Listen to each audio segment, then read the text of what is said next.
हम लोग कल देखे थे नॉर्मल फोर्स के बारे में। ठीक है, टेंशन फोर्स के बारे में और वेट के बारे में। तीन तरह का फोर्स हम लोग देखे थे। एक हमारा नेक्स्ट है स्प्रिंग फोर्स।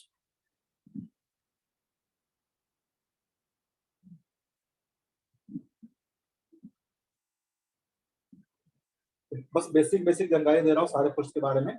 आगे यही सब फोर्स क्या होगा पूरे चैप्टर में आते रहेगा। ठीक है, स्प्रिंग फोर्स के बारे में बस बेसिक दे रहा हूँ अभी। ठीक है, आगे भी हम लोग स्प्रिंग फोर्स एक बार और पढ़ेंगे। ठीक है, तो स्प्रिंग जानते हो कैसा होता है?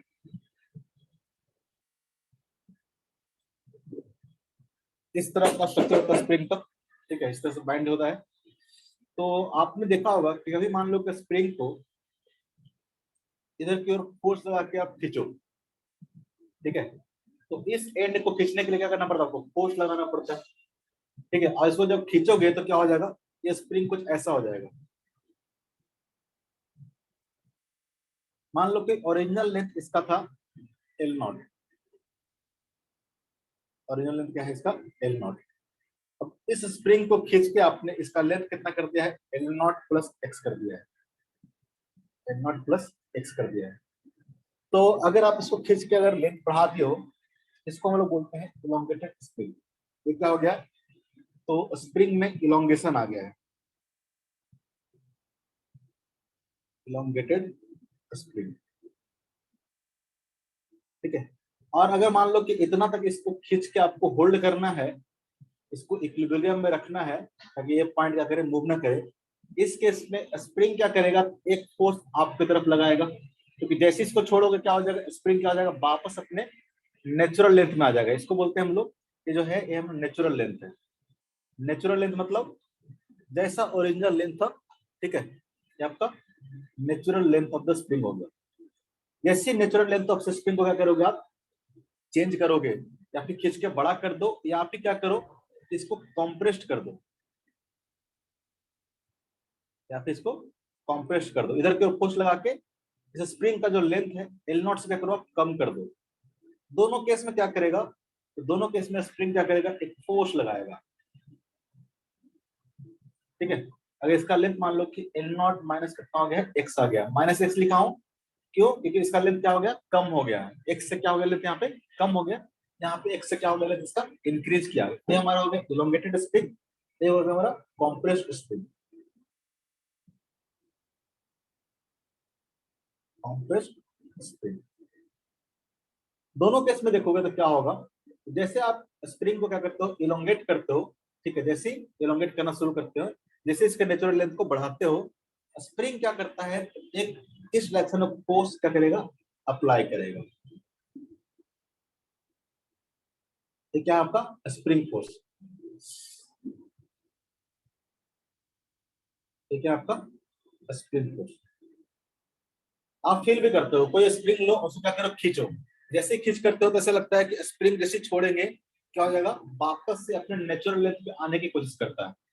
ठीक है, जैसे आप इलोंग स्प्रिंग का लेंथ क्या करोगे? चेंज करोगे, स्प्रिंग क्या करेगा? अपने नेचुरल लेंथ पे आने की कोशिश करेगा।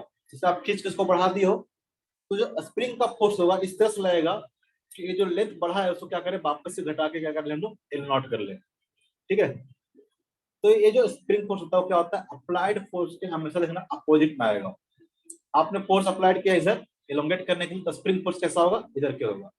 इस केस में क्या किया आपने? इसको कंप्रेस किया है, और कंप्रेस करके इसका लेंथ क्या किया आपने? कम किया है। तो जैसे इसको कंप्रेस करोगे, स्प्रिंग फोर्स क्या करेगा? आपको इस डायरेक्शन में लाएगा। अब वापस क्या करेगा?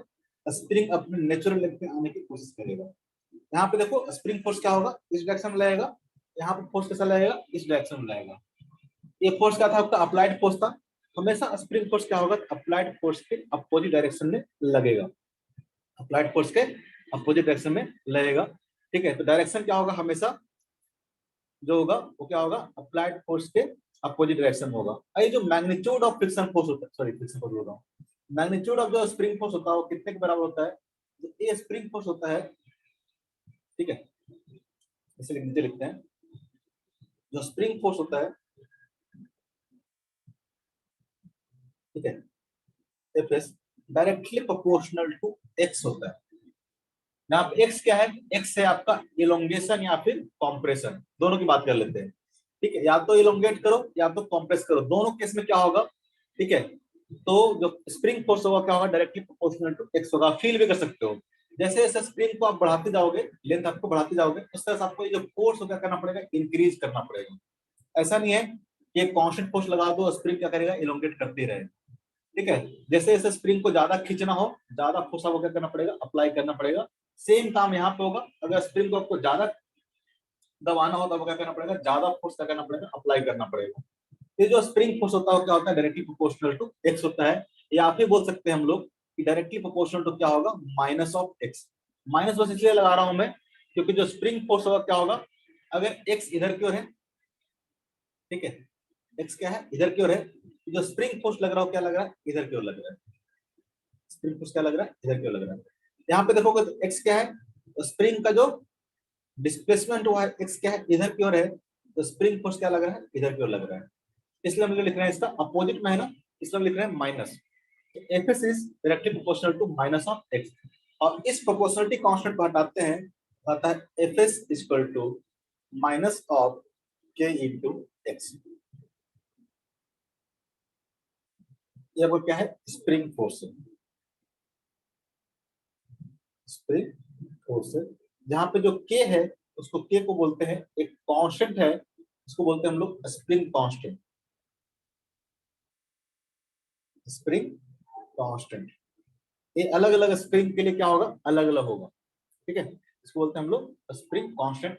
अगर इसका यूनिट की बात करें, ठीक है, इसका जो ऐसा यूनिट होगा वो कितना होगा, इसका यूनिट होगा, फोर्स का होता है न्यूटन, एक से क्या होगा, मीटर हो जाएगा, न्यूटन पर मीटर, मीटर पर मीटर।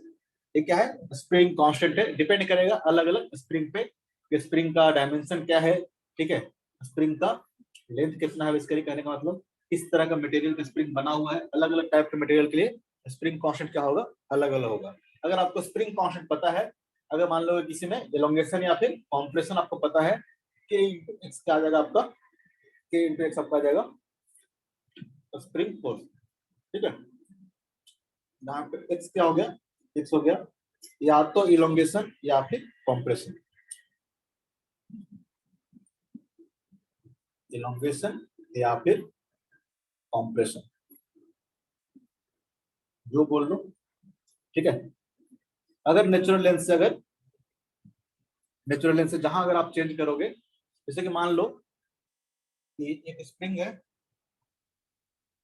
ठीक है, और इसमें जो इलोंगेशन है, मान लो कि ओरिजिनल लेंथ कितना था, तो एल नॉट इक्वल टू था इसका, एल नॉट इक्वल टू था 100 metre, 100 centimetre.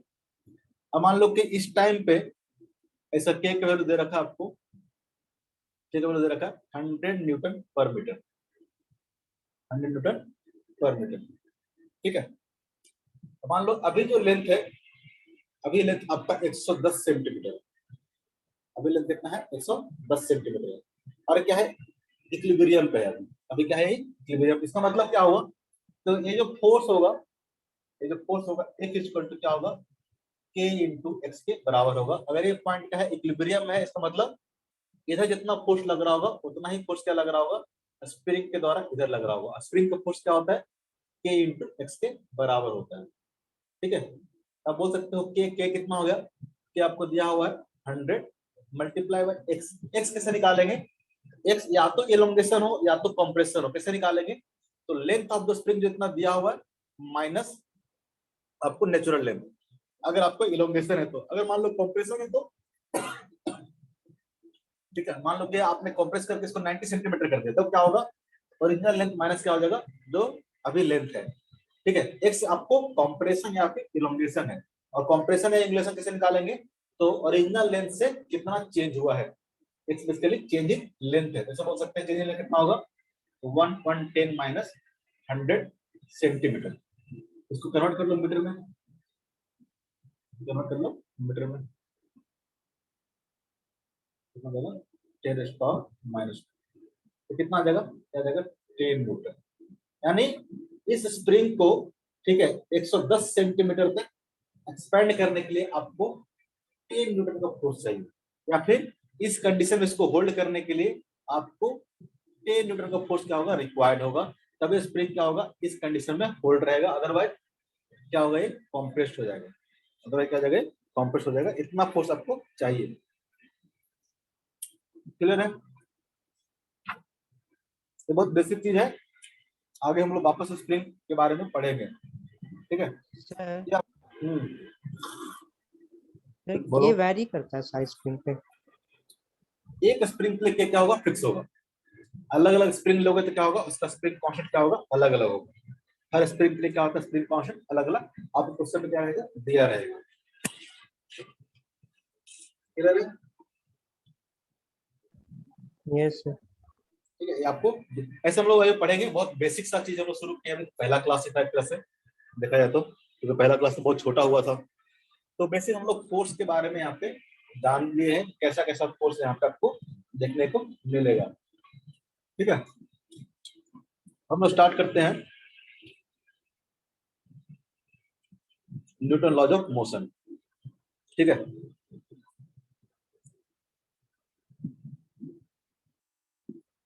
Newton laws of motion.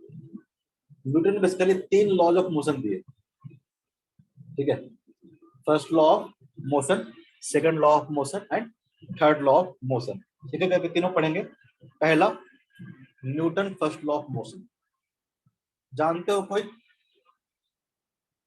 पढ़े होगे 9th क्लास में, तो ऐसा कोई नया लॉ नहीं है। Newton first law of motion, तो ये बताओ, जानता हो तो क्या है न्यूटन का पहला लॉ? 3 लॉ पढ़े थे 9th क्लास में। Yes sir. कौन कौन सा? पहला लॉ क्या है? सर ऑब्जेक्ट तब तक रेस्ट या मोशन में रहेगा जब तक उस पर एक्सटर्नल फोर्स नहीं अप्लाई होता। ठीक है, फर्स्ट लॉ ऑफ मोशन क्या है? A body continue in its state of motion या फिर रेस्ट until और unless there is net external force is applied। ठीक है, कोई भी अगर बॉडी हो, अगर फिजिक्स के भाषा में देखोगे तो क्या बोलने का मतलब है कि अगर ये बॉडी, ठीक है, अगर रेस्ट में है, अगर ये रेस्ट में है, ये तब तक रेस्ट में रहेगा जब तक कि कोई एक्सटर्नल फोर्स इस पे अप्लाई ना किया जाए। ठीक है, रेस्ट में तो रेस्ट में रहेगा। अगर मान लो कोई बॉडी क्या है, यूनिफॉर्म स्पीड से मूव कर रहा है, यूनिफॉर्म वेलोसिटी से मूव कर रहा है, मान लो कि 2 मीटर पर सेकंड से मूव कर रहा है, तो 2 मीटर पर सेकंड से मूव ही करते रहेगा अनटिल और अनलेस एक एक्सटर्नल फोर्स इस पे क्या हो, अप्लाइड ना हो, नेट एक्सटर्नल फोर्स। जब तक इसे मान लो कि अप्लाइड फोर्स क्या है, अगर मान लो कि 0 है, ठीक है, यहाँ भी फोर्स इक्वल टू क्या है, 0 है। दोनों केस में क्या होगा कि हमेशा क्या रहेगा, रेस्ट में रहेगा, ऑलवेज क्या रहेगा, रेस्ट में रहेगा। 2 मीटर पर सेकंड में क्या रहेगा, ऑलवेज रहेगा। ठीक है, अगर फोर्स क्या है, 0 है, नेट फोर्स क्या है इस पे, 0 है, तो इन्फिनाइट टाइम तक क्या करेगा, ये 2 मीटर पर सेकंड से मूव करते रहेगा, इसका वेलोसिटी चेंज नहीं होगा। यही बोलता है न्यूटन का पहला law.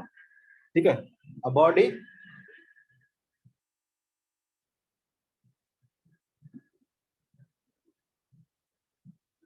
Continue in it's state of motion,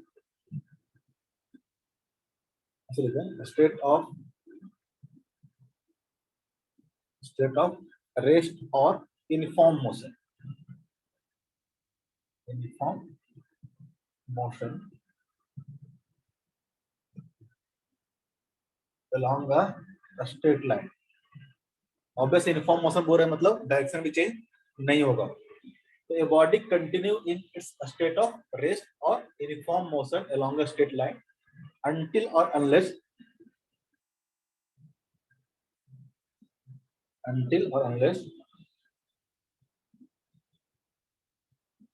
a net external force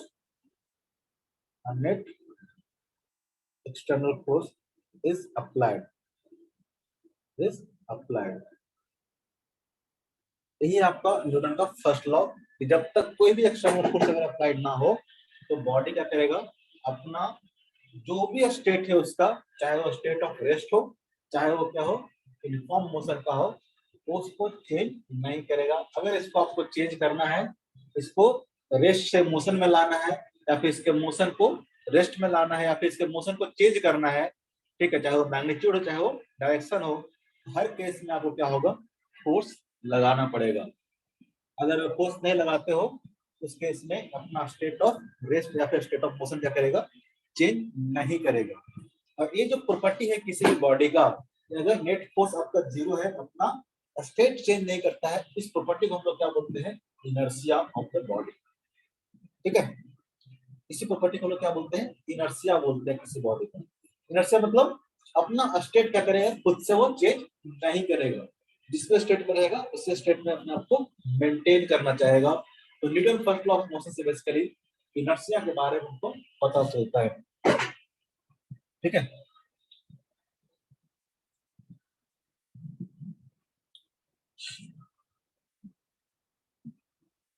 inertia, inertia क्या है, it is the property of body, the properties of body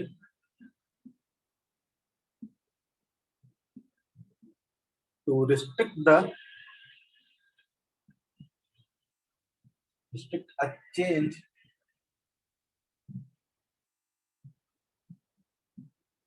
in a state of rest. Its a properties of body to restrict a change in its a state of rest या फिर और uniform motion, और uniform motion. ये जो property है body का कि अपना जो स्टेट है वो चेंज नहीं करना चाहता, चाहे वो स्टेट ऑफ रेस्ट हो या फिर स्टेट ऑफ मोशन हो, इस चेंज को क्या करता है, रिस्ट्रिक्ट करता है, चेंज नहीं करता है। इस प्रॉपर्टी को हम लोग क्या बोलते हैं, inertia, is called inertia, is called inertia. ठीक है, कैसा प्रॉपर्टी है, तो रिस्ट्रिक्ट कर रहा है चेंज को, चाहे वो स्टेट ऑफ रेस्ट हो या फिर यूनिफॉर्म मोशन हो। ये जो रेस्ट में है या फिर यूनिफॉर्म मोशन में है, इस स्टेट को ये चेंज नहीं करना चाहता है। ये जो प्रॉपर्टी है इसको क्या बोलते हैं हम लोग, इनर्शिया बोलते हैं। ठीक है, क्या बोलते हैं इसको, इनर्शिया बोलते हैं। इनर्शिया बेसिकली क्या होगा, दो तरह के इनर्शिया होगा, एक होगा इनर्शिया ऑफ मोशन और एक होगा इनर्शिया ऑफ रेस्ट। ठीक है, इनर्शिया ऑफ मोशन, दूसरा क्या हो जाएगा, inertia of rest, inertia of rest. Inertia of motion क्या होगा, तो वो प्रॉपर्टी जिसके कारण क्या हो, यूनिफॉर्म मोशन को क्या करे, चेंज ना करे। ठीक है, property of body to restrict the change in uniform motion, तो क्या हो जाएगा, इनर्शिया ऑफ मोशन। ऐसा प्रॉपर्टी जो कि यूनिफॉर्म मोशन को चेंज ना करता हो, रिस्ट्रिक्ट करता हो, कि हम जिस वेलोसिटी से चल रहे हैं उसी वेलोसिटी से चलेंगे, हमको अगर चेंज करना है तो आपको फोर्स लगाना पड़ेगा। ये जो प्रॉपर्टी हुआ क्या होगा, इनर्शिया ऑफ मोशन हो गया। ठीक है, अगर रेस्ट में है तो कहेगा कि हम रेस्ट में रहना चाहते हैं, ये जो प्रॉपर्टी हो क्या हो गया, इनर्शिया ऑफ रेस्ट हो गया। ठीक है, और इनर्शिया ऑफ जो मोशन बोलते हैं, मतलब डायरेक्शन से भी है। ठीक है, कि वेलोसिटी क्या होगा, कांस्टेंट होगा। ठीक है, इनर्शिया ऑफ मोशन मतलब वेलोसिटी क्या रहेगा, कांस्टेंट रहेगा। और वेलोसिटी जब कांस्टेंट बोलते हैं मतलब मैग्नीट्यूड एंड डायरेक्शन दोनों से है। अगर डायरेक्शन भी चेंज करना होगा तो आपको क्या करना पड़ेगा, फोर्स लगाना पड़ेगा, क्योंकि डायरेक्शन चेंज होगा तो क्या होगा, वेलोसिटी चेंज होगा। बॉडी अपना आप वेलोसिटी खुद से चेंज नहीं कर सकता है। ठीक है, तो यहाँ पे मैग्नीट्यूड एंड डायरेक्शन क्या हो गया, दोनों हो गए, मैग्नीट्यूड, ठीक है, एंड डायरेक्शन क्या होगा, दोनों फिक्स होगा। ठीक है, मैग्नीट्यूड एंड डायरेक्शन बोथ क्या होगा, फिक्स्ड होगा, चेंज नहीं करेगा। इनर्शिया ऑफ रेस्ट मतलब क्या हो गया, इनर्शिया ऑफ रेस्ट मतलब क्या, वेलोसिटी कितना हो गया इसका, जीरो हो गया। ये क्या रहेगा, कांस्टेंट रखने की जो प्रॉपर्टी होगा उसको क्या बोलेंगे ना, इनर्शिया ऑफ रेस्ट। तो बेसिकली फर्स्ट लॉ से हम लोग को इनर्शिया के बारे में पता चलता है। ठीक है, किसी बॉडी का इनर्शिया के बारे में पता चलता है।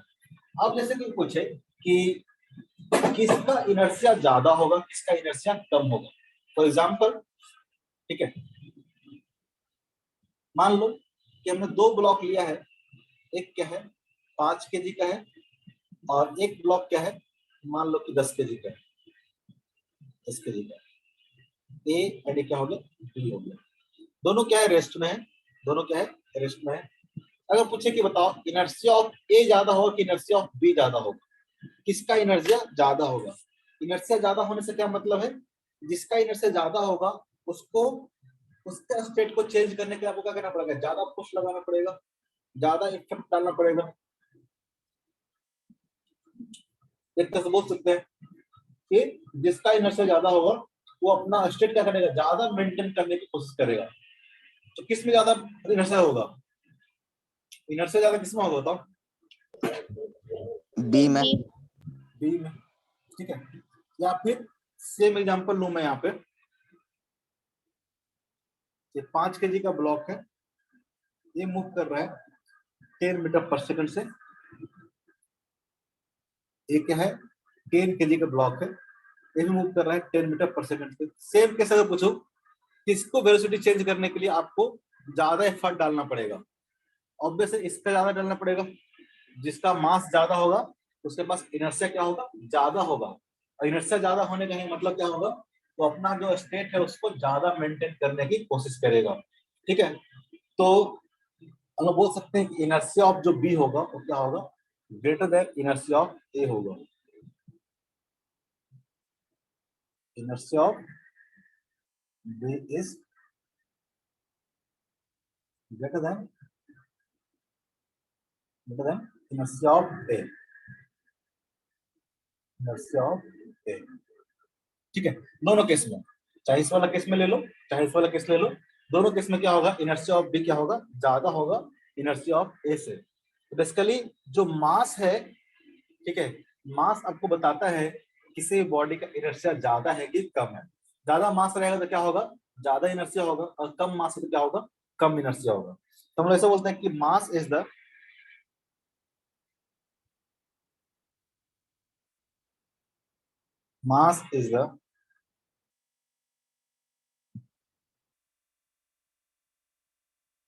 quantitative value of inertia, quantitative value of inertia, ठीक है। इनर्शिया के बारे में अगर आपको आइडिया लगाना है, आप कर सकते हैं मास से आइडिया लगा सकते हैं। एक क्वांटिटी भी आपको बताएगा कि किसका इनर्शिया ज्यादा है, किसका इनर्शिया क्या है, कम है, ठीक है। यानी जिसका मास ज्यादा होगा उसका इनर्शिया क्या होगा, ज्यादा होगा, ठीक है। फर्स्ट लॉ आपको यही बताता है, फर्स्ट लॉ आपको यही बताता है, क्लियर है।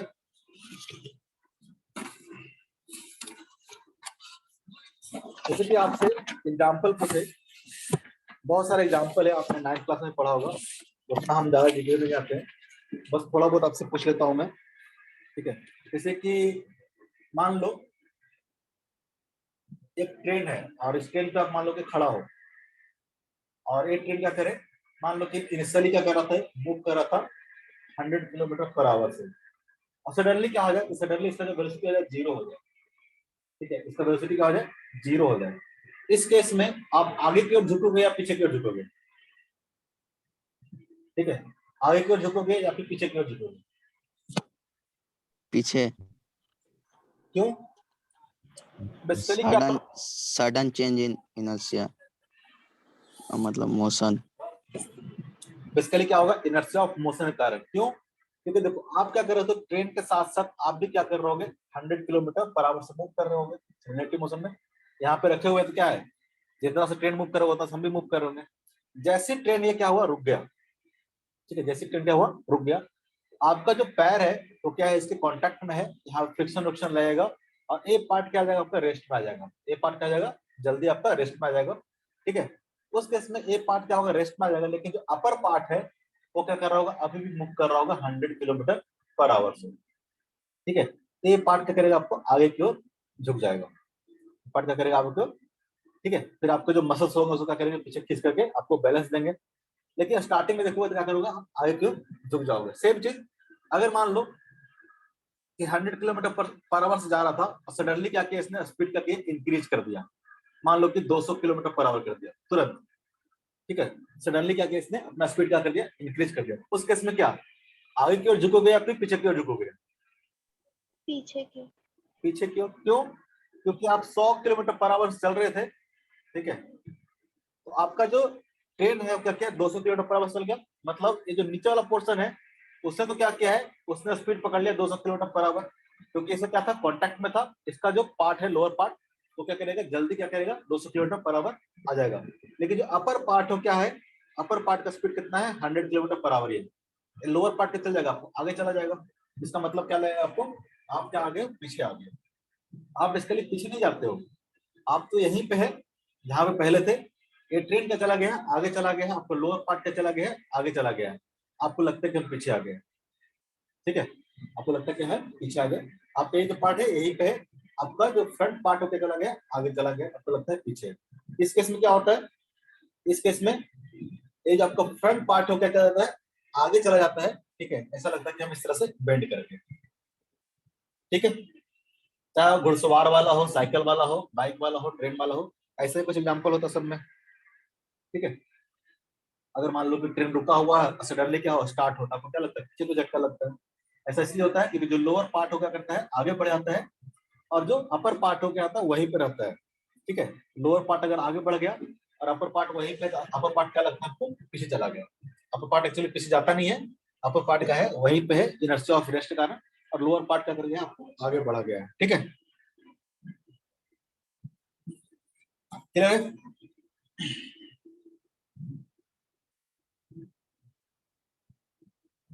जैसे कि मान लो आपके बुकलेट में भी ऐसा क्वेश्चन होगा, ठीक है, कि सिंपल सा क्वेश्चन है कि मान लो कि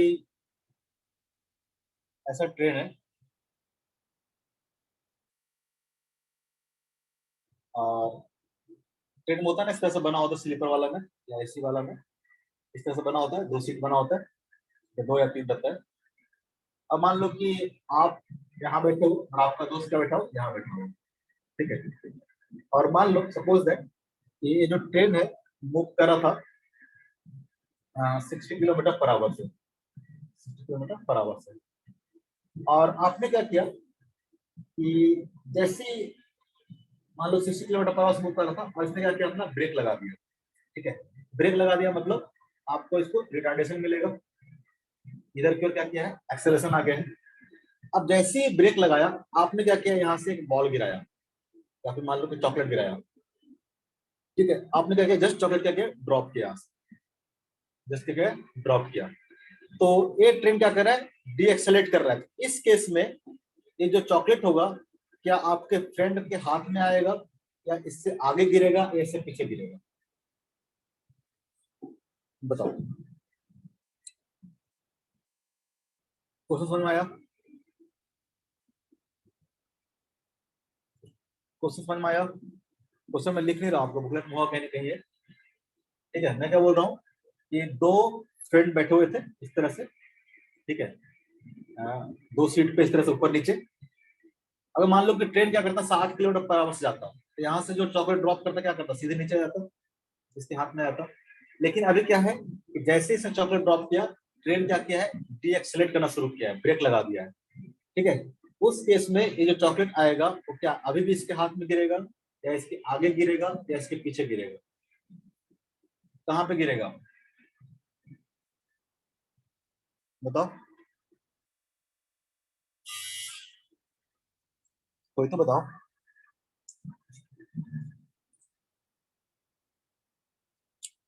नहीं बताओगे?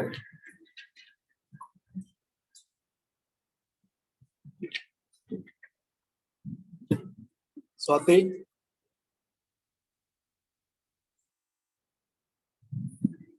मानसी, रुचिका, इतने नाम याद है, और कौन है, गौरी, कोई तो बताओ। सर ए पे जाएगा। ए पे जाएगा, एक चलो एक आंसर आया, और कोई बताओ,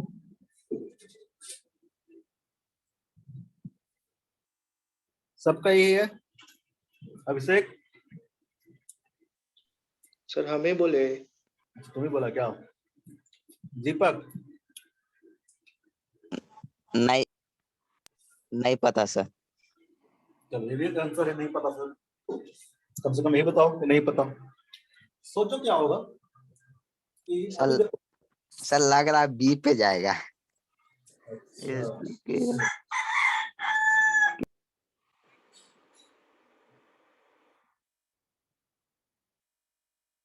आपका दोस्त था, ये आपको मान लो कि आप ऊपर रहोगे, जैसे कि मान लो कि 60 किलोमीटर से जा रहा था, ठीक है। और जैसे मान लो कि यहाँ से आपने एक बॉल गिराया, टॉपिक गिराया, जो गिराना है, मान लो कि 60 से जा रहा था, तो क्या होगा उस केस में, इसका स्पीड भी 60, ठीक है, ट्रेन के अंदर बैठा है। जब ये ड्रॉप करेगा इसका स्पीड भी कितना होगा, 60 होगा कि नहीं होगा, और इस मैन का स्पीड भी क्या होगा, 60 होगा। तो सबका देखोगे तो इस डायरेक्शन में स्पीड कितना होगा, 60 60 60 होगा, तीनों होगा कि नहीं होगा, इसका भी 60, नीचे बैठा होगा उसका भी 60, और यहाँ से जो ड्रॉप किया है उसका भी कितना होगा, इस डायरेक्शन में कितना होगा, 60 ही होगा। अगर मान लो कि एक्सेलरेट नहीं कर रहा है, डी एक्सेलरेट नहीं कर रहा है, सिंपल कांस्टेंट स्पीड से मूव कर रहा है, इस केस में क्या होगा, तो यहाँ से गिरा कर जस्ट कहाँ पहुंचेगा, नीचे पहुंचेगा, क्योंकि जितना डिस्टेंस ए ट्रैवल करेगा उतना डिस्टेंस ए ट्रैवल करेगा, उतना डिस्टेंस को क्या करेगा, ट्रैवल करेगा। तो रिलेटिव में देखोगे, इस फ्रेम में आके देखोगे क्या होगा, इसके हाथ में ऊपर से गिराएगा, जस्ट इसके नीचे गिरेगा। लेकिन मान लो कि ये क्या कर रहा है, डी एक्सेलरेट कर रहा है, आपने क्या, ट्रेन के ड्राइवर ने क्या किया है, ब्रेक लगा दिया, उस केस में क्या होगा, जैसे आपने ड्रॉप किया, ये तो कॉन्टेक्ट खत्म, ये बॉल तो क्या है, हवा में है, जब हवा में है, इसका जब ड्रॉप किया था तो स्पीड कितना था, 60 किलोमीटर पर आवर था, इस डायरेक्शन क्या करेगा, 60 किलोमीटर पर आवर चलते रहेगा। और आपने क्या किया है, ट्रेन का ब्रेक लग गया, तो ट्रेन का ब्रेक लगेगा तो क्या होगा, ट्रेन का स्पीड क्या करेगा, डिक्रीज करेगा। आप क्या हो, ट्रेन पे बैठे हुए हो, आप तो हवा में हो नहीं, ठीक है, आप तो हवा में हो नहीं, तो आपका भी स्पीड क्या करेगा, डिक्रीज करेगा, इसका स्पीड भी क्या करेगा, डिक्रीज करेगा। लेकिन इस तो क्या है, हवा में है ना, इसका तो ट्रेन से कोई कांटेक्ट नहीं है, तो इसका स्पीड कैसे कम होगा, इसका स्पीड तो कम नहीं होगा। इसका मतलब ये जो बॉल यहाँ से गिरा है उसका स्पीड कितना रह जाएगा, इस डायरेक्शन में 60 किलोमीटर पर आवर रह जाएगा। लेकिन इसके नीचे जो आदमी बैठा हुआ था, जो मैन बैठा हुआ था, उसका स्पीड कितना हो जाएगा, 60 से क्या हो जाएगा, कम हो जाएगा, क्योंकि ब्रेक लगा दिया है। तो क्या हो जाएगा, देखोगे तो ये क्या करेगा, इसके आगे गिर जाएगा, क्योंकि ये क्या करेगा, सेम टाइम में ये आगे चला जाएगा, क्या रहेगा, पीछे रह जाएगा। इस केस में ये जो बॉल गिरा होगा, टॉपिक गिरा होगा, तो क्या करेगा, इसके आगे गिर जाएगा। क्लियर है, क्लियर है। अगर ये मान लो एक्सेलरेट करना शुरू कर देता, ये क्या करता, एक्सेलरेट करना शुरू कर देता, तो क्या होता उस केस में, इसका स्पीड तो क्या रहेगा, 60 ही रहेगा, इसका स्पीड तो क्या रहेगा, 60 ही रहेगा, और इसका स्पीड क्या कर गया है, इंक्रीज कर गया है। अगर इसका आप बोलो इधर की ओर ट्रेन क्या कर गया, एक्सेलरेट कर गया है, इसका स्पीड क्या करेगा, इंक्रीज कर जाएगा। उस केस में क्या होगा, तो ये अपना 60 से चल रहा है, मान लो कि यहाँ से आने में जो टी टाइम लगा, ये कितना जाएगा, 60 इंटू टी जाएगा, लेकिन इसका स्पीड क्या करेगा, इंक्रीज कर गया है, ये क्या पहुंच जाएगा, मान लो कि बॉल यहाँ पे गिरा, तो मैन कहाँ पहुंच जाएगा, आगे पहुंच जाएगा। इसके रिस्पेक्ट में क्या लगेगा कि बॉल क्या है, पीछे गिर गया है। तो जब ये ट्रेन एक्सेलरेट करेगा, ये बॉल क्या करेगा, पीछे गिरेगा। अगर ट्रेन के रिस्पेक्ट में देखोगे तब, ठीक है, ये क्या करेगा, पीछे गिरेगा। अगर इस केस में देखोगे, इस केस में क्या करेगा, आगे गिरेगा। क्लियर है चीज। ग्राउंड से देखोगे तो क्या होगा, ये बॉल यहाँ से गिरा था, ठीक है, ये बॉल यहाँ पहुंचा इस केस में, लेकिन ये जो आदमी था वो आदमी कहाँ पहुंचा, यही तक पहुंचा, क्योंकि आदमी का स्पीड क्या हो गया था, कम हो गया था। तो ग्राउंड के रिस्पेक्ट में अगर देखोगे तो क्या हो गया होगा, कहीं यहाँ गिरा होगा, इससे आगे। ग्राउंड के रिस्पेक्ट में देखोगे तो क्या होगा, इससे कहीं आगे गिरा होगा इस तरह से, और मैन कहाँ पहुंचा होगा, यहीं तक पहुंचा होगा। क्लियर है। अगर ये डीएक्सेलेरेट कर रहा होगा तो क्या होगा, ठीक है, इस केस में जब एक्सेशन इधर था, जब एक्सेशन इधर होगा तो क्या होगा, ये बॉल तो कहीं यहाँ गिरेगा, ठीक है, लेकिन जो मैन होगा वो क्या चला जाएगा, मैन आगे चला जाएगा। ये जो मैन बैठा हुआ है वो क्या चला जाएगा, आगे चला जाएगा, जब एक्सेशन क्या होगा, इधर होगा। तो ग्राउंड से देखोगे तो क्या होगा, इस मैन के रिस्पेक्ट में ये क्या होगा, पीछे गिर जाएगा, ठीक है, मैन के रिस्पेक्ट में क्या होगा, ये पीछे हो जाएगा। अगर यहाँ से देखोगे तो, अगर आप ट्रेन में बैठे हो तो मैन के रिस्पेक्ट में ये क्या रहेगा, बॉल क्या रहेगा, पीछे गिरेगा। क्लियर है। ग्राउंड से देखोगे तो ऐसा है। ये बात समझ में आ रहा है, इसको मिटाने वाला हूँ। क्लियर है चीज। ये क्या है आपका, इनर्शिया ऑफ मोशन। ऐसा क्यों हो रहा है, इनर्शिया ऑफ मोशन के, क्योंकि इसमें फोर्स लगाने वाला कोई नहीं था हवा में। जैसे कि मान लो कि जैसे यहाँ से ड्रॉप किया और आप भी क्या करो, जंप कर जाओ, ठीक है, सीट छोड़ के जंप कर जाओ। जैसे कि यहाँ से इसने ड्रॉप किया, आप नीचे बैठे हो, ठीक है, आप भी क्या करो, जंप कर जाओ, ठीक है। और हवा में ही रहो, हवा में इसको क्या करो, पकड़ लो। उस केस में ट्रेन एक्सेलरेट करे, डीएक्सेलरेट करे, हर केस में क्या होगा, आपको हाथ में आके मिलेगा, मिलेगा कि नहीं मिलेगा। जैसे कि ये जो ट्रेन था, ठीक है, ये जो ट्रेन था, ये एक्सेलरेट करना शुरू करे या फिर डीएक्सेलरेट करना शुरू करे, जैसे ही आपने इसको ड्रॉप किया आप भी जंप कर जाओ, आप भी क्या रहोगे, हवा में रहोगे, ये बॉल भी क्या है, हवा में। कोई फर्क नहीं पड़ेगा कि ट्रेन का स्पीड बढ़ रहा है कि घट रहा है, दोनों का जो स्पीड होगा क्या होगा, 60 किलोमीटर बराबर ही रहेगा। अगर आप हवा में हो तब, तो उस केस में हमेशा क्या करेगा, आपको हाथ में आके गिरेगा। क्लियर है? हाँ ना बोलो, इतना समझा दिया। एक हाँ नहीं बोल सकता तुम, बोलो। समझ में आया यस जी? Yes sir. रुचिका? सर अगर ऑब्जेक्ट का मास बहुत कम हो तो? वो क्या होगा, मास से कोई फर्क नहीं पड़ेगा। सर बहुत कम हो सर, नेग्लिजिबल। तब भी कोई फर्क नहीं पड़ेगा। आपको लगेगा प्रैक्टिकल में कि बेसिकली क्या होता है, तो प्रैक्टिकल में देखोगे तो एयर भी होता है ना, ठीक है, प्रैक्टिकल में देखोगे तो एयर भी होता है, तो आपको एयर का इफेक्ट आपको नेगलेक्ट करके चलना है। और जैसे मान लो कि ज्यादा आप ले लो तो क्या होगा, ज्यादा इधर एयर ब्लो करेगा, तो ज्यादा इधर मूव करेगा, तो एयर का इफेक्ट हम लोग को नहीं लेके चलना है, ठीक है। तो उस दिक्कत में उसमें मास कितना भी कम हो, क्या फर्क पड़ेगा। अब बोला कि जीरो मास हो जाए सर, तो जीरो मास ऑब्जेक्टिव नहीं है। जीरो मास किसका होता है, बस ऊपर से बोल रहे हो ऐसे, सुई लो गिर गया, कुछ जादू, कुछ गिरा ही नहीं रहे हो तुम। जीरो मास का मतलब क्या है, कुछ नहीं गिरा रहे हो। जीरो मास का मतलब तुम्हारा क्या है बताओ, मास से थोड़ा ना फर्क पड़ेगा इसका, मास से फर्क नहीं पड़ेगा, ठीक है।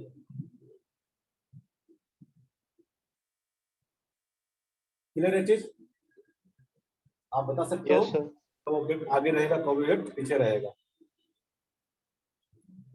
सर हाँ सर। सर अगर ग्राउंड के रिस्पेक्ट में देखेंगे तो आगे या पीछे पता चलेगा सर, अगर वो दूसरा आदमी जो था उसके रिस्पेक्ट में अगर देखेंगे तो सर। दोनों तो इसको बताया तुमको, डिलीट कर देता बोलता है। ये दो सीट था, एक आदमी ऊपर बैठा था, एक आदमी नीचे बैठा, ठीक है। तो ट्रेन के रिस्पेक्ट में देखोगे तो जब ये ट्रेन क्या कर रहा होगा, डी एक्सेलरेट कर रहा होगा, उस केस में जो बॉल होगा इसके रिस्पेक्ट में क्या गिरेगा, आगे गिर जाएगा। अगर इसका एक्सेशन क्या होगा, आगे की तरफ होगा, ठीक है, उस रिस्पेक्ट में, इसके रिस्पेक्ट में क्या करेंगे, पीछे की ओर गिरेगा। ये ट्रेन के रिस्पेक्ट में ही बता रहा हूँ मैं, ये ट्रेन के रिस्पेक्ट में।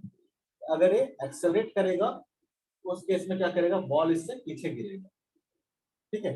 अगर ये डी एक्सेलरेट करेगा तो उस केस में बॉल क्या करेगा, आगे गिरेगा। अगर ग्राउंड के रिस्पेक्ट में देखोगे, ठीक है, ग्राउंड के रिस्पेक्ट, तो ग्राउंड के रिस्पेक्ट में क्या होगा, ये जो बॉल यहाँ से गिराया हो वो बॉल क्या करेगा, आगे गिरेगा ना, जो बॉल क्या है, वेलोसिटी क्या है, आगे डायरेक्शन में। लेकिन ये जब डी एक्सेलरेट कर रहा होगा, ये जो मैन होगा वो क्या होगा, मैन कम डिस्टेंस ट्रेवल करेगा और ब्लॉक करेगा ज्यादा डिस्टेंस ट्रेवल, ठीक है। अरे ट्रेन में तो साथ मूव कर गया होगा ना आगे की ओर, ट्रेन में क्या कर गया आगे की ओर मूव कर गया होगा। अब तो ट्रेन ऐसा हो जाएगा ना,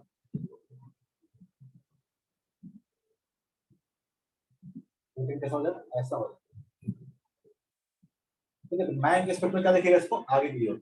लेकिन ग्राउंड के रिस्पेक्ट में देखोगे तो क्या होगा, ग्राउंड के रिस्पेक्ट में यहाँ शुरू किया था और यहाँ चला गया, ठीक है। मैन भी आगे गया है, बॉल भी आगे, बॉल क्या है, ज्यादा आगे गया है, ठीक है।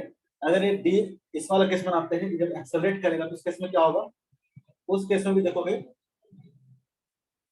तो ये बॉल क्या करेगा, यहाँ गिरेगा, ठीक है। लेकिन उस केस में क्या होगा, ये जो मैन होगा, मैन के चला जाएगा, ज्यादा आगे चला जाएगा, तो क्या लगेगा, तो मैन के रिस्पेक्ट में देखोगे तो क्या है, पीछे हो गया। मैन के रिस्पेक्ट में देखोगे बॉल क्या है, ये बॉल क्या है, पीछे गिरा ना मैन के रिस्पेक्ट में। अब ट्रेन कैसा हो गया होगा, अब ट्रेन ऐसे चला गया होगा, ट्रेन के अंदर ही बॉल गिरेगा, तो ट्रेन ऐसा हो गया होगा।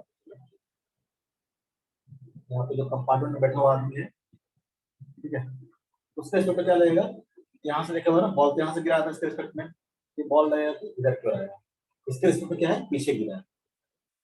क्लियर है, अभी भी समझ में नहीं आया। Yes sir. चलो, ये आपका फर्स्ट लॉ ऑफ मोशन था। Next, second law of motion. क्या बोलता है सेकंड लॉ ऑफ मोशन? कोई बताओ, सब पढ़ चुके हैं, बताओ, 9th क्लास में पढ़े हैं। सेकंड लॉ ऑफ मोशन क्या बोलता है? सेकंड लॉ ऑफ मोशन बोलता है कि rate of change of linear momentum is directly proportional to the external field. नाम सुना है लीनियर मोमेंटम? सेकंड लॉ बोलता है, एक फोर्स के बारे में बताता है कि rate of change of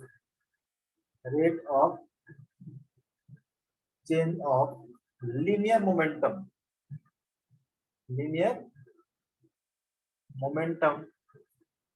is directly proportional to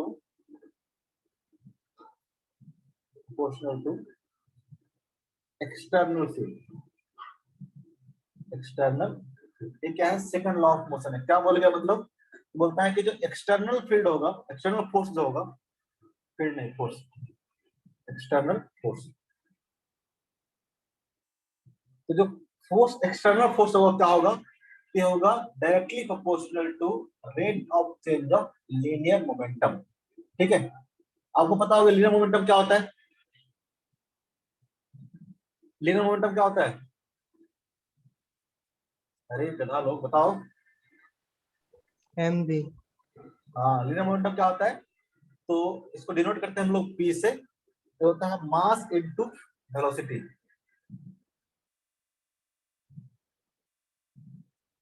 mass into velocity, ठीक है। यानी P equal to m into v। ठीक है, और कैसा क्वांटिटी होता है? तो वेक्टर क्वांटिटी होगा। ठीक है, अगर डायरेक्शन देखोगे तो किधर होगा? तो जिधर वेलोसिटी का डायरेक्शन होगा, मोमेंटम का डायरेक्शन क्या होगा? उधर की ओर होगा। ठीक है, तो मोमेंटम क्या है? वेक्टर क्वांटिटी है, वेक्टर क्वांटिटी है। और डिफाइन कैसे होता है? तो product of mass and velocity. ठीक है, अगर डायरेक्शन की बात करेंगे तो डायरेक्शन किधर होगा? डायरेक्शन होगा along the velocity, along the velocity। पढ़े हम लोग वेक्टर में कि अगर a vector is equal to some constant k into b vector हो, तो a vector and b vector क्या होगा? सेम डायरेक्शन में होगा। यहाँ भी क्या है? p vector is equal to m into b vector. m क्या है? स्केलर क्वांटिटी है। मास क्या है? स्केलर क्वांटिटी है। तो किसी भी स्केलर क्वांटिटी से मल्टीप्लाई करेंगे, अगर ये पॉजिटिव होगा तो a एंड b क्या होगा? सेम डायरेक्शन में होगा। और मास क्या होता है? हमेशा पॉजिटिव होता है, नेगेटिव का मास होगा मतलब नहीं है। तो मोमेंटम का जो डायरेक्शन होगा किधर होगा? उसी डायरेक्शन में होगा जिस डायरेक्शन में क्या होगा? वेलोसिटी होगा। और कैसा क्वांटिटी होगा? तो वेक्टर क्वांटिटी होगा। वेलोसिटी क्या है? वेक्टर क्वांटिटी है। ठीक है, बी अगर वेक्टर क्वांटिटी तो ए भी क्या होगा? वेक्टर क्वांटिटी होगा। तो लीनियर मोमेंटम क्या होगा? Mass into velocity. तो सेकंड लॉ क्या बोलता है कि rate of change of linear momentum is directly proportional to the external force. यानी एक external is directly proportional to rate of change of linear momentum dp by dt। Rate of change कैसे लिखते हैं हम लोग? dp by dt। ठीक है, differentiation मतलब क्या होता है? रेट होता था। यहां से बोलते हैं कि एक एक्सटर्नल जो होगा, ठीक है, इस प्रोपोर्शनलिटी कांस्टेंट को हटाओगे, इसकी वैल्यू कितना होता है? 1 होता है। क्या जाएगा? Directly equal to dp by dt। dp by dt, यही आपका क्या है? सेकंड लॉ ऑफ मोशन है। सेकंड लॉ ऑफ मोशन है। ठीक है, पुट करो यहां से, क्या आ जाएगा? एक external is equal to linear momentum. Linear momentum क्या पुट करते हैं हम लोग? तो मास इनटू वेलोसिटी भाई क्या आ जाएगा? dt। ठीक है, इसको अगर डिफरेंशिएट करो तो क्या आ जाएगा? u इंटू वी का फॉर्म बन गया, तो हो जाएगा m into dv by dt plus v into dm by dt। अगर मान लो मास कांस्टेंट है, ठीक है, इफ मास इज कांस्टेंट, मास क्या कर रहा हो? चेंज नहीं कर रहा हो। कई सारे केस पढ़ेंगे इसमें मास हमारा क्या कर रहा होगा? वेरी कर रहा होगा। ठीक है, फिलहाल के लिए नहीं, ठीक है, फिलहाल के लिए हमारा मास क्या होगा, कांस्टेंट होगा। अगर मास हमारा कांस्टेंट होगा, इस केस में क्या होगा, तो dm/dt कितना हो जाएगा, 0 हो जाएगा। किसी भी कांस्टेंट टर्म्स का डिफरेंशिएशन क्या होता है, 0 होता है। तो जो एक्सटर्नल फोर्स हो जाएगा, क्या हो जाएगा, F एक्सटर्नल इक्वल टू क्या हो जाएगा, हो जाएगा m इंटू dv/dt। और dv/dt कितना होता है, तो होता है एक्सेलरेशन। यहीं से आता है external force equal to mass into acceleration, mass into acceleration.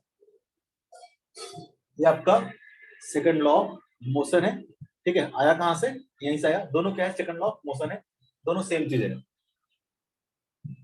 According to the second law of motion, force equal to क्या आ जाएगा, force equal to mass into acceleration, according to second law of motion.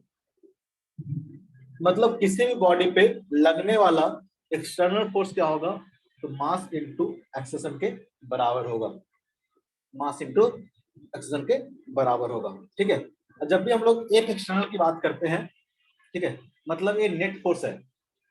ठीक है, एक external मतलब ये क्या है, नेट फोर्स है। ये क्या आपका नेट फोर्स है। ठीक है, यानी सारे फोर्स का सम, सारे फोर्स का सम। ठीक है, सारे फोर्स का जो सम होगा क्या होगा, तो mass into access of the body के बराबर होगा, mass into access of the body के बराबर होगा। यानी मान लो किसी बॉडी पे एक फोर्स इधर क्यों लग रहा है F1, एक फोर्स इधर क्यों लग रहा है F2, एक फोर्स इधर क्यों लग रहा है F3। ठीक है, इस तरह से मान लो बहुत सारे फोर्स लग रहे हैं, तो मान लो कि लग रहा है Fn, तो बहुत सारे फोर्स लग रहे हैं। इसका मतलब, और इसका मान लो कि जो एक्सेलरेशन आपको दिया हुआ है कितना है, a दिया हुआ है इस डायरेक्शन में। ठीक है, इसका जो एक्सेलरेशन क्या दिया हुआ है, a दिया हुआ है, तो क्या हो जाएगा, तो F1 plus F2 plus dot dot dot dot Fn, ये क्या हो जाएगा आपका नेट फोर्स हो जाएगा। और ये नेट फोर्स किसका बराबर हो जाएगा, इसका मास अगर m है, m इंटू a के बराबर हो जाएगा, m इंटू a के बराबर हो जाएगा। ठीक है, जब भी हम लोग एक्सटर्नल फोर्स बोलते हैं, मतलब नेट फोर्स से है, मतलब हमारा नेट फोर्स से है। ठीक है, हमारा नेट फोर्स से। ऐसे मान लो कि किसी बॉडी का जो एक्सेलरेशन है आपको एक्स डायरेक्शन में दिया हुआ है, जैसे मान लो कि एक बॉडी है, इसका डायरेक्शन दे रखा है कि ये मान लेते हैं कि एक्स एक्सिस है, ये मान लेते हैं कि वाई एक्सिस है, ये मान लेते हैं कि जेड एक्सिस है। दिया हुआ है कि इधर के जो एक्सेशन है वो ax है, इधर का जो एक्सेशन कितना है ay है, और इधर का जो एक्सेशन कितना है az है। ठीक है, किसी बॉडी का जो एक्सेलरेशन है एक्स डायरेक्शन में कितना है ax है, वाई डायरेक्शन में कितना है ay है, और जेड डायरेक्शन में कितना है az है। इसका मतलब क्या हो गया, इसका मतलब हो गया summation of fx equal to क्या हो जाएगा, m इंटू ax। यानी एक्स डायरेक्शन में जितना भी फोर्स लग रहा होगा वो सबका सम किसका हो जाएगा, तो mass into acceleration in X direction. उससे सब बोल सकते हैं summation of all the force in the Y direction equal to कितना हो जाएगा, m इंटू a बाई। तो बोल सकते हैं summation of all the forces in the Z direction is equal to mass into acceleration in the Z direction. It clear,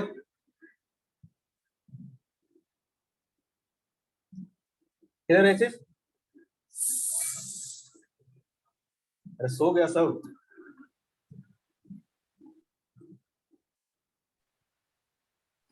yes sir. सो गया sir, तो yes sir. तो किसी भी डायरेक्शन में अगर आपको एक्सेशन दिया हुआ है तो क्या होगा, नेट फोर्स के बराबर होगा, और उसको आप मास से मल्टीप्लाई कर देते हो।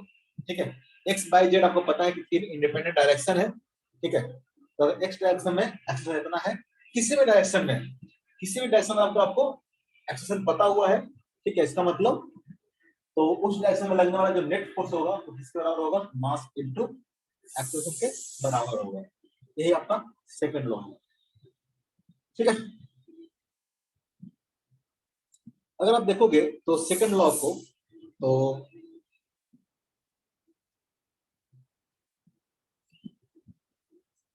अकॉर्डिंग टू सेकंड लॉ, ठीक है, जो फोर्स है, एक्सटर्नल जो फोर्स है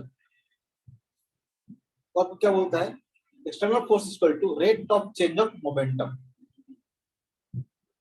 dp by dt, dp by dt। ठीक है, अगर हम बोले if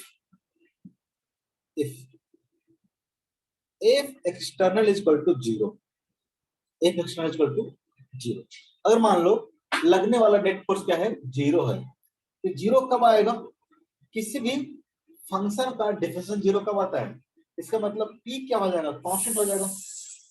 this implies that p equal to क्या हो जाएगा, कांस्टेंट हो जाएगा। p इक्वल टू क्या हो जाएगा, कांस्टेंट हो जाएगा। p इक्वल टू कहने का मतलब क्या होगा, p क्या होता है,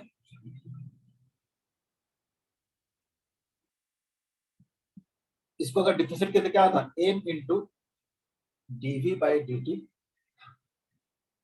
इस चीज को डिफरेंशिएट करके क्या आता है, p equal to ap put कर देते, m into dv by dt plus v into dm by dt, यही आया था ना।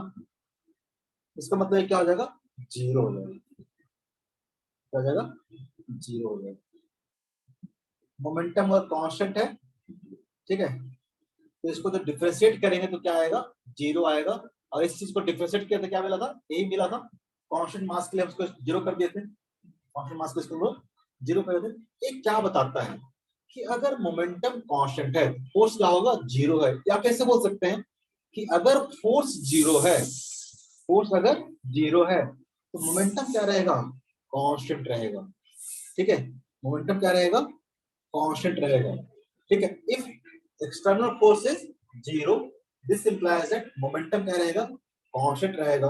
और ये जो चीज है, ठीक है, अगर फोर्स क्या हो, जीरो है तो मोमेंटम क्या रहेगा, कांस्टेंट रहेगा। ये आपको बताता है आपको conservation of linear momentum.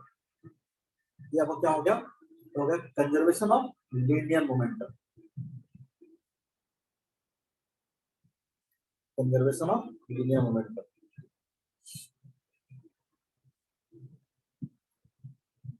Conservation of linear momentum, conservation of linear momentum मतलब मोमेंटम क्या रहेगा, कंजर्व रहेगा। कंजर्व मतलब कांस्टेंट रहेगा, मोमेंटम चेंज नहीं करेगा। कब, जब लगने वाला एक्सटर्नल फोर्स क्या हो, जीरो हो। लगने वाला एक्सटर्नल फोर्स क्या हो, जीरो हो। तो कंजर्वेशन ऑफ लीनियर मोमेंटम क्या है, if external force on the system is zero. Conservation of linear momentum क्या हो गया,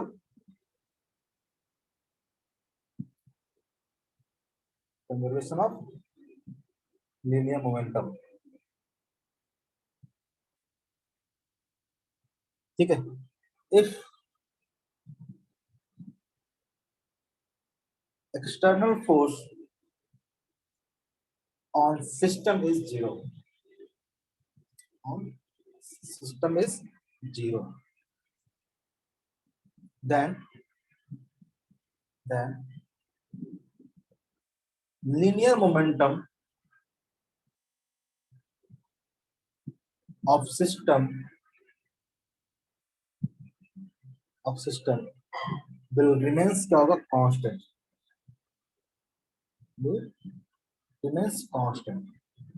एक क्या करेगा, चेंज नहीं करेगा। कब, जब क्या हो, सिस्टम पर लगने वाला एक्सटर्नल फोर्स क्या हो, जीरो। सिस्टम पर लगने वाला फोर्स क्या हो, जीरो। क्लियर है, आपको क्या देता है, कंजर्वेशन ऑफ लीनियर मोमेंटम के बारे में। क्लियर है। नेक्स्ट है इम्पल्स। तो सेकंड लॉ आपको एक तो बताता है force equal to mass into acceleration, और साथ साथ सेकंड लॉ आपको सजेस्ट करता है कंजर्वेशन ऑफ लीनियर मोमेंटम। दोनों सेकंड लॉ से ही आता है। नेक्स्ट चीज आपका इम्पल्स, एक नया क्वांटिटी यहाँ पे डिफाइन करेंगे हम लोग, इम्पल्स। क्या होता है इम्पल्स, इम्पल्स होता है change in momentum. Change in momentum को एक नया नाम देंगे हम लोग, चेंज इन मोमेंटम को हम लोग बोलेंगे इम्पल्स, चेंज इन मोमेंटम। ठीक है, उसको रिप्रेजेंट करते हैं हम लोग इन जनरली जे से।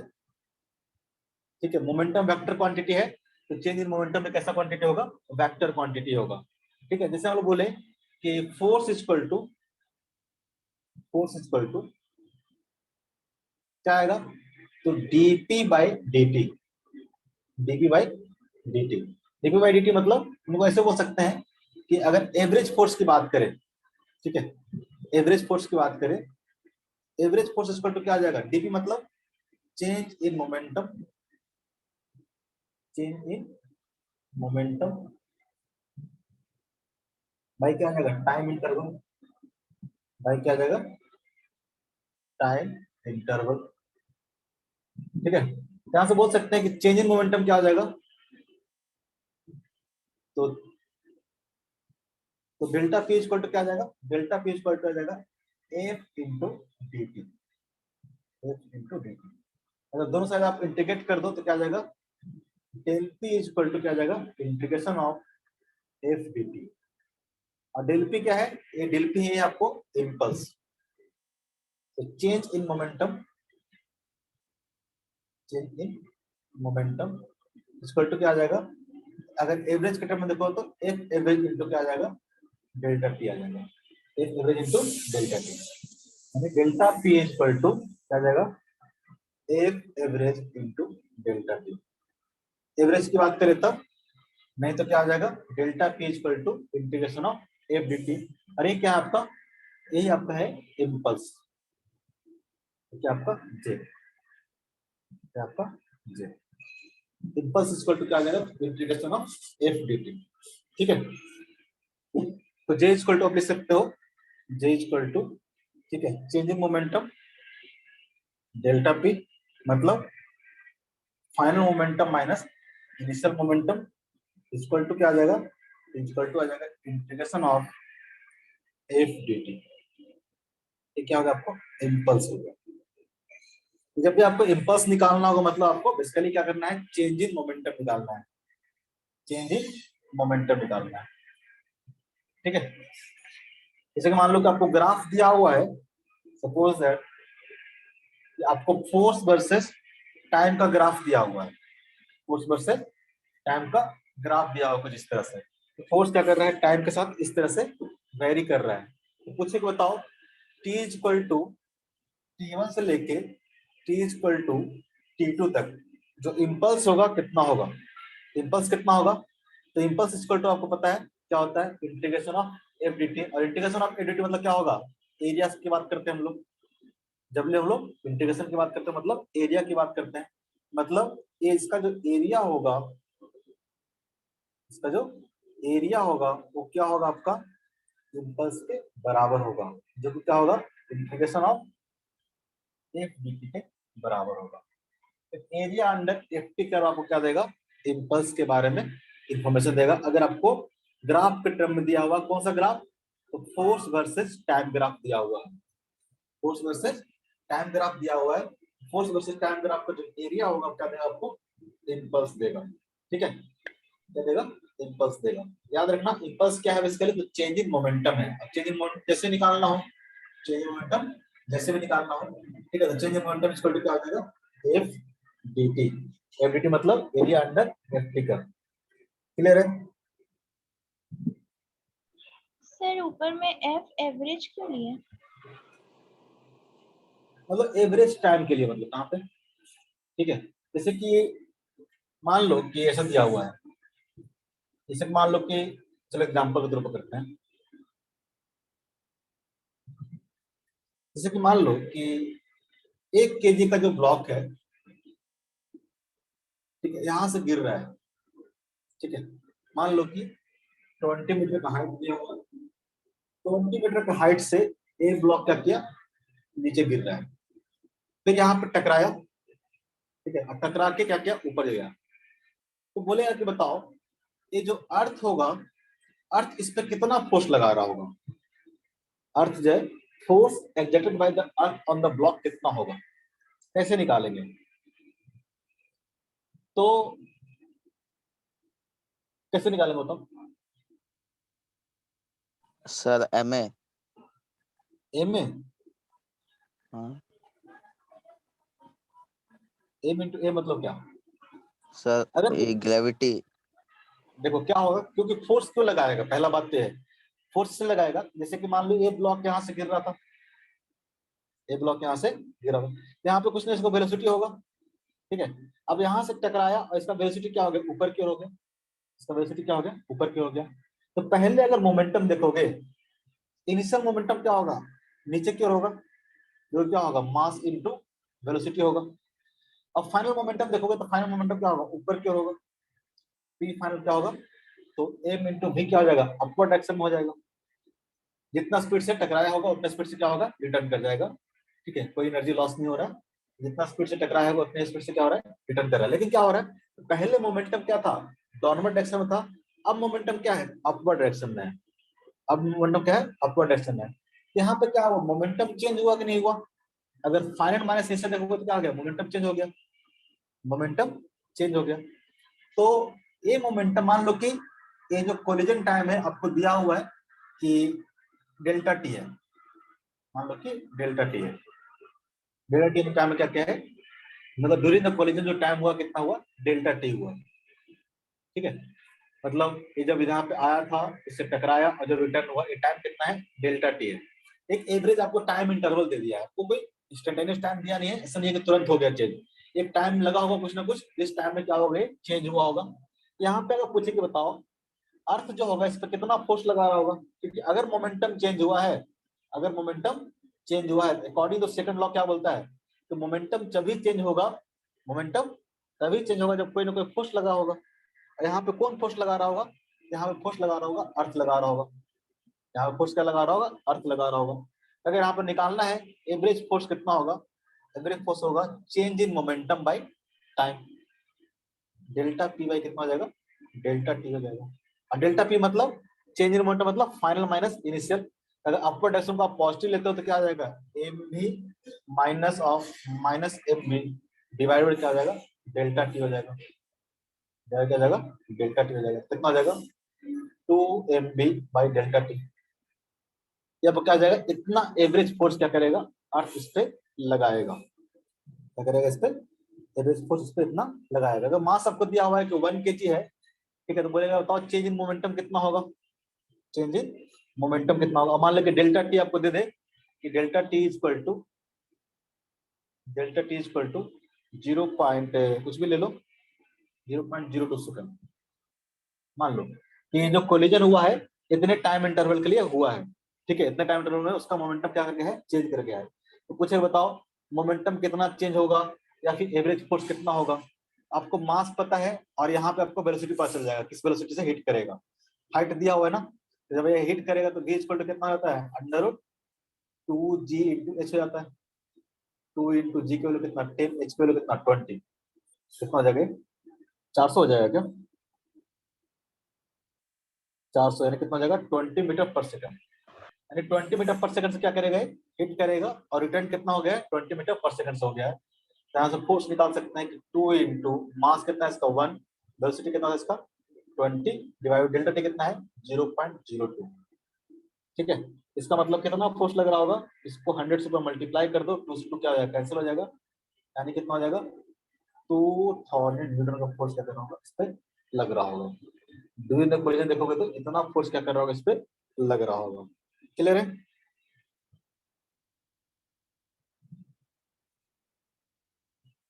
क्लियर है।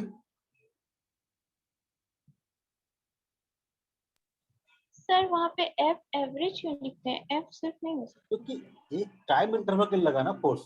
देखो अब यहाँ पे आप एनालिसिस करोगे तो क्या हुआ होगा, पहले हो सकता यहाँ पे जो फोर्स होगा कोई जरूरी कांस्टेंट फोर्स होगा, पूरे टाइम पे क्या कांस्टेंट फोर्स लगेगा क्या, जब टकराया होगा इस पे तो हो सकता है किसी टाइम पे कम लग रहा हो, किसी टाइम पे ज्यादा लग रहा हो।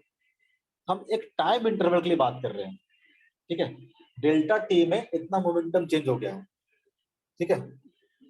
तो जैसे कि होगा क्या, इतना डिटेल में मत जाओ ऐसे, लेकिन अगर पूछ रहे हो तो बताता हूँ। जैसे कि क्या होगा, जैसे कि बॉल टकराया होगा, ठीक है, बॉल जैसे कि टकराया होगा तो क्या होगा, इसका बॉल का शेप क्या होता है, चेंज होता है, डिफॉर्मेशन होगा बॉल में।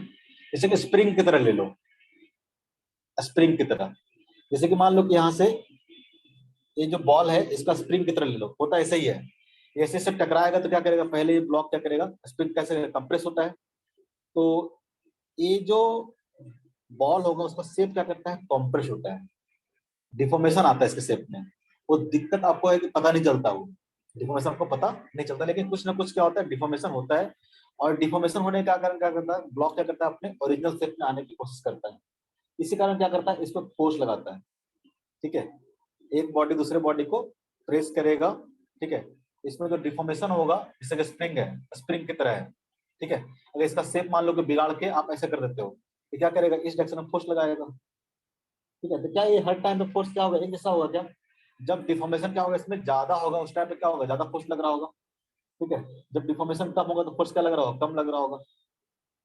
फोर्स क्या होगा, कम लग रहा होगा। ये जो फोर्स होता है हमेशा कांस्टेंट नहीं लगता, तो हम लोग एवरेज फोर्स ले लेते हैं।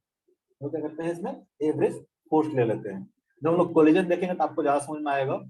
ठीक है, तो हम लोग क्या करते हैं, एक एवरेज फोर्स ले लेते हैं। ऐसा नहीं है कि हर टाइम पे फोर्स क्या है, कांस्टेंट फोर्स लग रहा है।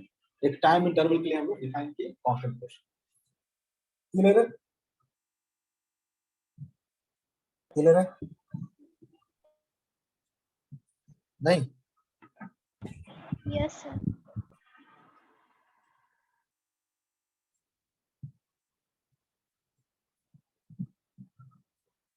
जैसे क्वेश्चन देता हूं कि मान लो एक ब्लॉक है। ठीक है, इसका मास है 2 kg, इसका मास है 2 kg। इसका जो वेलोसिटी है वो दे रखा है आपको 2 i cap minus of j cap. ठीक है, 2 i cap minus of j cap metre per second, metre per second. ठीक है, पूछता है कि find find magnitude of momentum momentum and, ठीक है, direction of momentum and direction of momentum. बहुत सिंपल सा क्वेश्चन है।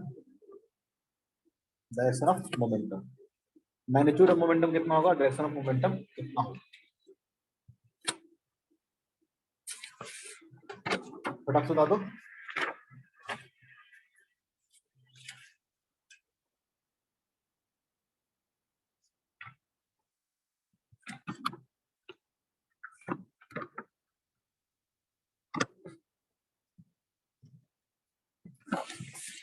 अरे तुम लोग क्या करने लगते हो जी?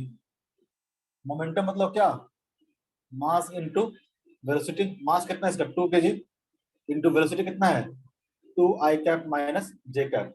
मोमेंटम कितना हो जाएगा इसका, 4 i cap minus 2 j cap. इसका मैग्नीट्यूड कितना होगा मोमेंटम का, मैग्नीट्यूड ऑफ मोमेंटम कितना हो जाएगा, तो 4 का स्क्वायर प्लस 2 का स्क्वायर कितना हो जाएगा, 16 प्लस 4 कितना हो जाएगा, √20 हो जाएगा। ठीक है, इसमें क्या आ जाएगा, मैग्नीट्यूड आ जाएगा। अगर यूनिट की बात करोगे तो क्या आ जाएगा, केजी मीटर पर सेकंड। मास का केजी और वेलोसिटी का मीटर पर सेकंड, केजी मीटर पर सेकंड। एंगल की बात करें तो क्या होगा, तो मोमेंटम कितना है, तो 4 i कैप और माइनस क्या है, माइनस 2 j कैप। ठीक है, एंगल कितना हो जाएगा, तो जो मोमेंटम होगा इधर ही होगा कुछ। एंगल की बात करें तो tan थीटा इक्वल टू कितना हो जाएगा, तो बाई कंपोनेंट डिवाइड बाई क्या होता है, एक्स कंपोनेंट, कितना हो जाएगा 1/2। थीटा इक्वल टू हो जाएगा tan इनवर्स 1/2 विथ, या फिर माइनस लिख सकते हैं यहाँ पे, माइनस tan इनवर्स, क्योंकि एंगल कितना होगा, नीचे की ओर होगा, तो minus tan inverse with x axis. ये एंगल क्या मेजर कर रहे हैं, ये मेजर कर रहे हैं हम लोग क्लॉकवाइज डायरेक्शन में। क्लॉकवाइज डायरेक्शन में क्या लेते हैं हम लोग, एंगल क्या लेते हैं, एंगल लेते हैं हम लोग इस तरह से, नेगेटिव डायरेक्शन में। क्लियर है?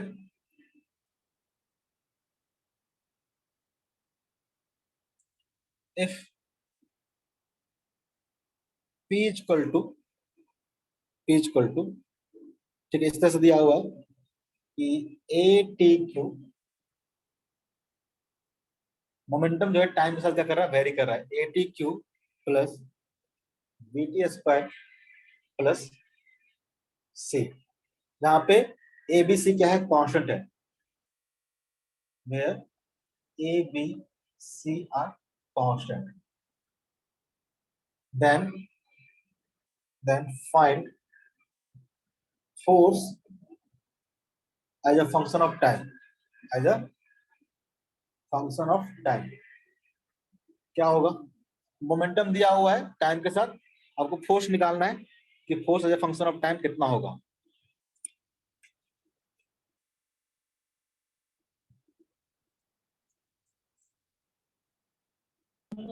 Sir 3at square plus 2b. Very good, simple सा है. फोर्स इक्वल टू क्या होता है? Force equal to dp by dt होता है, rate of change of momentum. यहाँ से डिफरेंशिएट कर दो.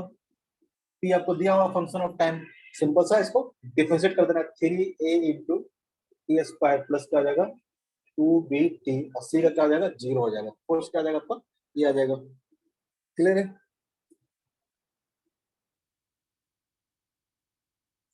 ठीक है. मान लो कि किसी पार्ट का जो मोमेंटम है वो दिया हुआ इस तरह से कि px is equal to 2 cos t, ठीक है, and py is equal to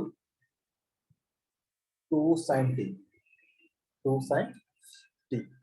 किसी का मोमेंटम दे रखा है, आपको px दे रखा है और py दे रखा है. पूछता है find angle between force and momentum. Force and momentum. Force and momentum. Force and momentum के बीच में एंगल कितना होगा? ऑप्शन दे देता हूँ. 0 degree, option B 30 degree, option C 90 degree, option D 180 degree. क्या होगा?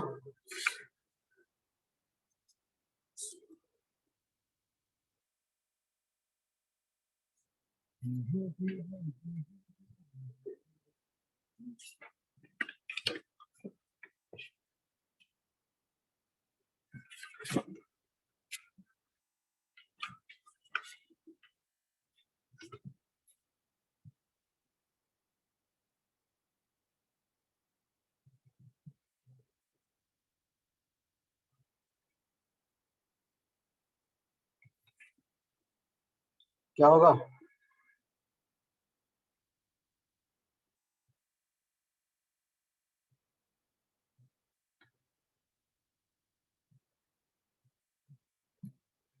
पहले फोर्स निकालो. फोर्स इक्वल टू कैसे आएगा? फोर्स इक्वल टू लिख सकते हैं हम लोग fx i cap plus f by j cap. और fx कैसे आएगा?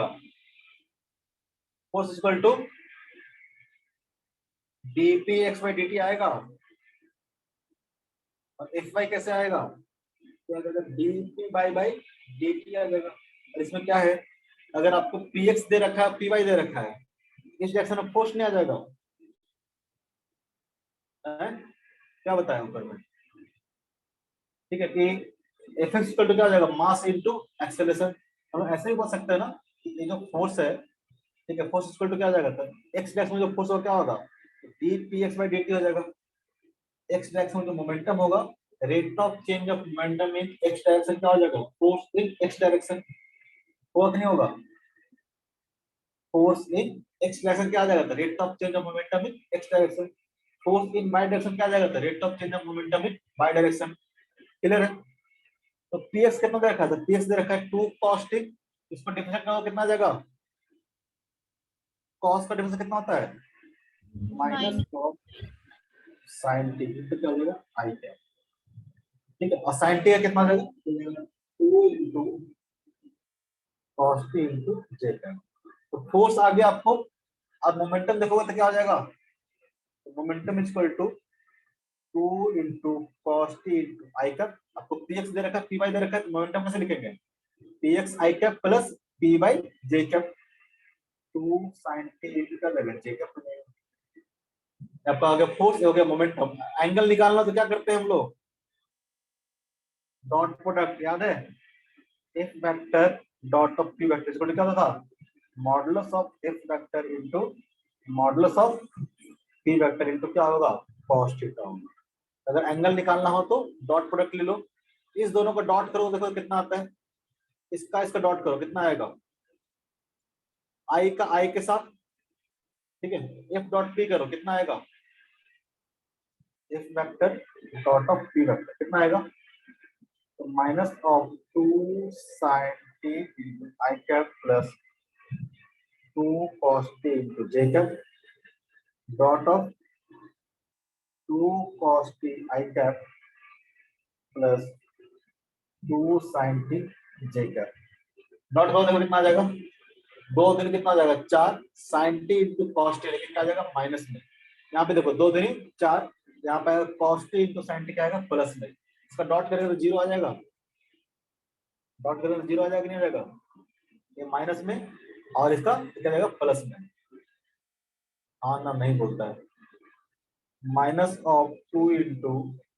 Sign T into cos T, ठीक है, आई का आई के साथ करेंगे, डॉट कैसे करते हैं, आई का आई के साथ और जे का जे के साथ, कितना आ जाएगा, सॉरी 2 दूनी 4 हो जाएगा, यहाँ पे कितना हो जाएगा 2 दूनी 4 हो जाएगा cos T into sine T, क्या हो जाएगा कैंसिल हो जाएगा, बचेगा जीरो, जीरो का मतलब क्या हो गया, इसका मतलब हो गया एफ एंड पी क्या है, परपेंडिकुलर टू ईच अदर है, क्योंकि मैग्नीट्यूड ऑफ एफ जीरो नहीं है, मैग्नीट्यूड ऑफ पी जीरो नहीं है, अगर इसका डॉट प्रोडक्ट जीरो आया है मतलब थीटा कितना होगा 90 डिग्री ही होगा, कितना होगा 90 डिग्री ही होगा, तभी क्या हुआ है एफ एंड पी क्या आया जीरो आया है, ठीक है, किसी भी दो नॉन जीरो वेक्टर का अगर डॉट प्रोडक्ट जीरो आ रहा है इसका मतलब दोनों वेक्टर क्या है परपेंडिकुलर टू ईच अदर है, इसका मतलब आंसर क्या हो जाएगा 90 डिग्री, क्लियर है।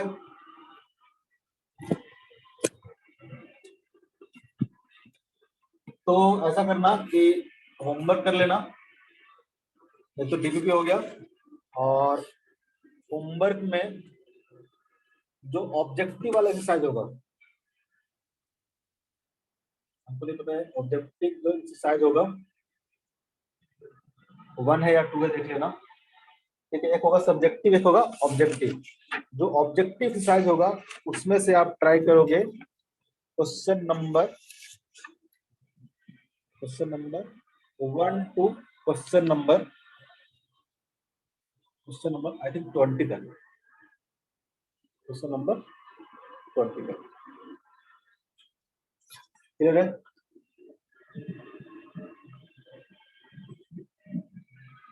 आजकल इतना ही, कुछ पूछना है।